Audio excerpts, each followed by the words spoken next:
High students, কেমন আছো সবাই? ক্লাস 11-এর যারা কস্টিং অ্যান্ড ট্যাক্সেশন সাবজেক্টটা নিয়েছো, তোমাদের অনেক আগে আমি ভিডিওর মাধ্যমে বলে দিয়েছিলাম খুব স্কোরিং সাবজেক্ট, এবং এই সাবজেক্টটাতে খুব সহজেই 80 to 90% নাম্বার ক্যারি করা কিন্তু যায়।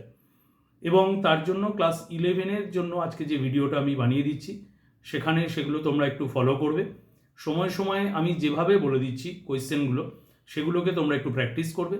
আমি অবশ্যই আশাবাদী যে তোমরা ভালো স্কোর করতে পারবে। আসি প্রথমেই তোমাদের আছে মাত্র 3টে টপিকস কস্টিংয়ের ক্ষেত্রে তোমরা ভালো করে করে যাবে।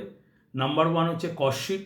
কস্টশিট তোমরা সিম্পল মেথড যেমন করো, তার সঙ্গে সঙ্গে কিন্তু অবশ্যই লিফো এবং ফিফোর মাধ্যমে কিভাবে কস্টশিট করতে হয় সেগুলো কিন্তু তোমরা জেনে নিও। এর সঙ্গে করবে ইওকিউ। ইওকিউ করার সময় অবশ্যই নাম্বার অফ অর্ডার এবং টাইম ল্যাগ, এই দুটো কিন্তু প্রতি বছর দেয়, সেগুলো কিন্তু তোমরা করতে ভুলো না। এর সঙ্গে আছে level of stock, reorder level, maximum level, minimum level এবং তার সঙ্গে অ্যাভারেজ স্টক লেভেলও থাকে। এই 3টে টাইপের অঙ্ক তোমরা যদি করে যেতে পারো এবং তার সঙ্গে আমি বেশ কিছু থিওরি বলে দেবো, সেই থিওরিগুলো যদি করে যেতে পারো, তাহলে কিন্তু তোমরা অবশ্যই এখানে আউট অফ 80 মার্কসের মধ্যে 40 মার্কস তোমাদের যেটা কস্টিং থাকে, কস্টিংয়ে কিন্তু তোমরা পুরোটাই করে আসতে পারবে। এবার আসি এমসিকিউ পোর্শন। আমার যে এমসিকিউ ক্যাপস আসে, দেখবে সেখানে যে 50 MCQ on costing and taxation বা 100 এমসিকিউ, যেগুলো যেরকমভাবে আসবে সেগুলোকে ফলো করে যাবে, তোমরা কিন্তু 100% সেখানে কমন পাবেই পাবে। আমি বারবার প্রত্যেক বছর বলে দিই এবং প্রতি বছর প্রত্যেকটা স্টুডেন্ট এগুলো করেও যায় এবং তারা কিন্তু প্রচুর SMS করে আমাকে যে না, আমরা এক্ষেত্রে কমন পেয়েছিলাম। আগের বছরগুলোতেও সেরকমভাবে কিন্তু রেকর্ড আছে। এরপরে আসি ট্যাক্স। ট্যাক্সের ক্ষেত্রে কিন্তু তোমাদের স্যালারির অঙ্ক করে যেতে হবে এবং স্যালারি করার সময় সবসময় কিন্তু মনে রাখবে তোমাদের একটা ছোট অঙ্কও যেমন আসবে, আবার একটা বড় অঙ্কও আসবে। সুতরাং দুটো অঙ্ক আসবে এমন নয়, কিন্তু 10 নম্বরের জন্য বড় একটা অঙ্ক আসে, যে অঙ্কটা কিন্তু করা উচিত। তার কারণ যে পরের পার্টটা থাকে তার সঙ্গে একটা থিওরিও থাকে। কস্টশিটের ক্ষেত্রেও তাই থাকে, যেটা কস্টিং পার্টের মধ্যে কস্টশিট একটা ছোট থিওরির সঙ্গে তোমাদের একটা কস্টশিট কিন্তু দেয়, ছোট কস্টশিট দেয়। তো থিওরি ওরিয়েন্টেড জিনিসটার মধ্যে না ঢুকে দুটো আলাদা আলাদা না করে একটা গোটা অঙ্ক করে দিয়ে আসা ভালো।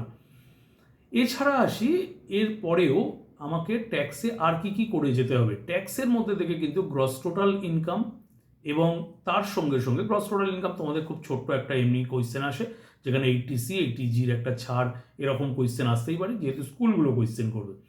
এছাড়াও আরেকটা বিষয় সম্পর্কে বলি, রেজিডেন্সিয়াল স্ট্যাটাসের উপর কিন্তু তোমাদের একটা অঙ্ক আসে এবং যে অঙ্কের কিন্তু আমি অনেকবার ভিডিও বানিয়ে দিয়েছি, ভিডিওগুলো তোমরা দেখো। রেসিডেন্সিয়াল স্ট্যাটাসের উপরে কিন্তু তোমাদের একটা ভালো অঙ্ক আসে, অঙ্কটা তোমাদের করতে হবে। এগ্রিকালচারাল ইনকামের ক্ষেত্রে থিওরি বেস একটা কোয়েশ্চেন আসে। সুতরাং থিওরি বেস কোয়েশ্চেন মানে সেখানে অঙ্কের ব্যাপার থাকে, রবার এবং চা এবং কফি, এই তিনটের ক্ষেত্রে কীরকম কী বিষয় থাকে সেগুলো তোমরা একটু দেখে নিও। যদিও আমি একটা পরবর্তী ভিডিওতে আমি এগ্রিকালচারাল ইনকামের উপর একটা ভিডিও আলাদা করে বানিয়ে দেবো, কোন অংশটুকুনি করে যাবে কোন অংশটুকুনি করবে না সেটা কিন্তু একদম ক্ল্যারিফাই করে আমি বলে দেবো। তাহলে হয়ে গেল আমাদের পুরোপুরি অংশ, যেখানে আমরা এগ্রিকালচারাল ইনকাম করে যাচ্ছি, রেসিডেন্সিয়াল স্ট্যাটাস করে যাচ্ছি এবং তার সঙ্গে আমরা করে যাচ্ছি স্যালারি পোর্শনটুকুনি। এবং এই কটা জিনিস যদি আমি করে যেতে পারি এবং তার সঙ্গে কিছু ডেফিনিশন এবং আমার যে এমসিকিউ আসে, যেটা 50 নাম্বার বা 50টা বা 100টার এমসিকিউ যেটা আসে, সেটা একটু দেখে গেলে আমরা কিন্তু অনায়াসে 80 মার্কসের মধ্যে আউট অফ 80 কিন্তু আমরা স্কোর করে আসতে পারবো। প্লাস প্রজেক্ট তোমাদের 20 আছে, অলরেডি প্রজেক্ট সাবমিশন বিভিন্ন স্কুলে হয়েছে, যে সমস্ত স্কুলগুলোতে এখনও হয়নি অলরেডি তো হয়তো তারা প্রজেক্টগুলো নিয়ে নেবে। তো সেগুলোর জন্য একটা প্রজেক্টটা তোমরা নিঃসন্দেহে আশা করি এগুলো ভালো করে বানিয়েছো, সেখানে একটা ভালো স্কোর যদি করতে পারো, তাহলে কস্টিং কিন্তু তোমাদের পুরো টোটাল নাম্বার পেতে গেলে একটা বড় অংশও নেবে।